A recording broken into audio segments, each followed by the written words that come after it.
औज़ुबिल्लाहि मिनश्शैतानिर्रजीम बिस्मिल्लाहिर्रहमानिर्रहीम अस्सलामु अलैकुम वरहमतुल्लाहि वबरकातुहू। सूरह फुरकान है मेरे सामने और सूरह फुरकान की आयत नंबर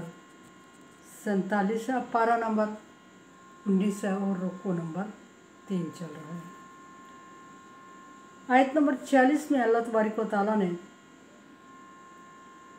दलील नकली को जारी रखते हुए फरमाया कि अल्लाह तबारक व तआला फिर आहिस्ता आहिस्ता सूरज को लपेटता है और यहाँ तक कि उसको मुकम्मल अपनी लपेट में ले लेता और अंधेरा छा जाता है।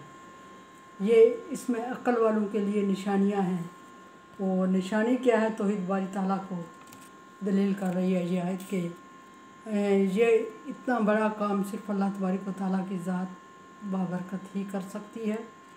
किसी और के बस की बात नहीं है। और अगर कोई दूसरा इसमें साजी हुई शरीक होता तो इतने बड़े काम में कहीं खलल ज़रूर पड़ता। और रूए ज़मीन के वजूद में आने से लेके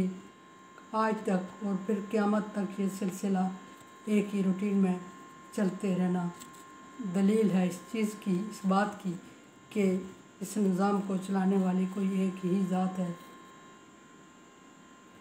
जिसकी वजह से निज़ाम में अभी तक खलल नहीं आया और क़यामत तक नहीं आएगा। आगे दलील नकली ही चल रही है। अल्लाह तबारक व तआला आयत नंबर 47 में फरमा रहे हैं, वल्लज़ी, अल्लाह तबारक व तआला की ज़ात ही वो ज़ात है, जअल लकुमुल लैल लिबासा, जअल लकुमुल लैल लिबासा, जिसने रात को तुम्हारे लिए पर्दे का इंतज़ाम किया या रात को पर्दे का सबब बनाया या रात को सुतूर बनाया कि तुम पर्दे में रहो। पर्दे में रहने से मुराद ये है कि पर्सनल लाइफ गुजारने के लिए अल्लाह तबारक व तआला ने एक खूबसूरत और भरपूर और बड़ा मौका मैसर किया। और कुछ ऐसे लवाज़मात, कुछ ऐसे काम, कुछ ऐसी चीज़ें जो रोशनी में निपटाना, रोशनी में करना ज़रा मुश्किल होता है या मुश्किलात का सबब बनता है या बेचैनी और अफरा तफरी का सबब बनता है, वो रात के अंधेरे में बखूबी पाया तकमील तक पहुँचते हैं, सर अंजाम दिए जाते हैं और वो दुनिया का हुस्न होते हैं, कायनात का हुस्न होती हैं ये चीज़ें। लेकिन दस्तूर अल्लाह का कि इंसान के लिए अल्लाह तबारक व तआला ने पर्दे का इंतज़ाम किया और सबसे बड़ा पर्दा, सबसे बड़ा अल्लाह तबारक व तआला ने जो इंसान के लिए पर्दादारी रखी है वो पूरी कायनात के लिए, पूरी मखलूक के लिए रखी है। लेकिन इंसान को इसकी ज़रूरत है, वो पर्दादारी रात का अंधेरा है कि रात का अंधेरा छा जाए और उसमें तुम ऐसे। लेकिन हमारे यहाँ बदकिस्मती से चोरी और डाके के लिए रात को मखसूस किया जाता है, हालांकि अल्लाह तबारक व तआला के यहाँ इसका मकसद और मंशा कुछ और है। फरमाया कि रात को पर्दे का सबब बनाया वर नौमा सुबातन, और फिर रात को तुम्हारे लिए नींद का सबब बनाया और राहत का सबब बनाया, आराम का सबब बनाया कि और नींद का वक्त मुहैया किया, मैसर किया और रात को तुम्हारे लिए राहत और आसानी और नींद और आराम का वक्त हमारे लिए मैसर कर दिया। वरना अगर दिन की रोशनी ही होती, ज़रा तसव्वुर करें कि अगर एक बाज़ दफ़ा किसी घर के अंदर एक बेडरूम में बल्ब जल रहा हो रात भर, तो फिर उसमें रात का तसव्वुर नहीं किया जा सकता और जब तसव्वुर नहीं किया जाता तो बंदा रात को आराम और रेस्ट भी नहीं कर सकता और रोशनी में। और सूरज की इस शिद्दत वाली रोशनी में आराम का और राहत का तसव्वुर भी नहीं होता। फिर ऐसा भी है कि जब पूरी कायनात में अंधेरा छा जाता है पूरे एरिया में, तो सारी चीज़ें सो जाती हैं। सारी चीज़ें को सो जाने से सुकून मैसर आता है, राहत होती है।